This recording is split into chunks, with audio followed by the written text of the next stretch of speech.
Some of the interesting things that we found were there is this audience that we think is really receptive to hearing the message about exchange-listed options. And that's advisors who don't currently use options, but have actually raised their hand and said, we're considering doing it. But there are some key challenges that we need to address as an industry to make it happen. And one of them is time management as a roadblock or a barrier to using options. Another one is confidence levels of advisors. And if we can overcome some of those things and address the right audiences, I think there's a chance to really grow the exchange-listed options use among advisors. Some of the things that we found really interesting were the client influence on advisors' use of options. And we do this thing with advisors where we ask them things in different ways because we know sometimes the answers are biased. So we found that there is probably a material influence from clients on advisors' options use, but we don't know how big that is. So I think that's something really important to keep in mind.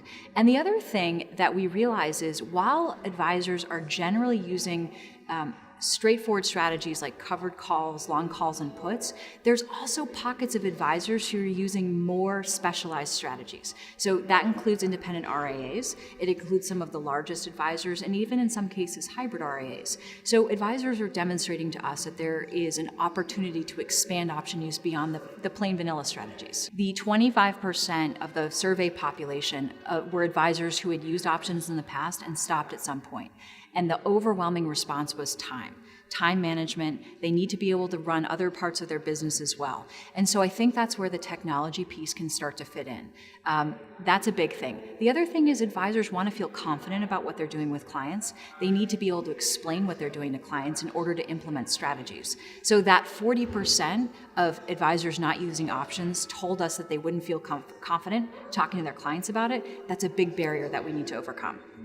I think there's opportunity for growth if we use the largest advisors by AUM. We consider this largest tier $500 million in AUM. That's sort of our big retail bucket. And if we use those advisors as sort of an aspiration for other advisors, you'll see that their options use is much more diversified in terms of strategies and also in general portfolio construction techniques. So I think if we use them as a way to educate other advisors, there might be an opportunity for other advisors to emulate their behavior.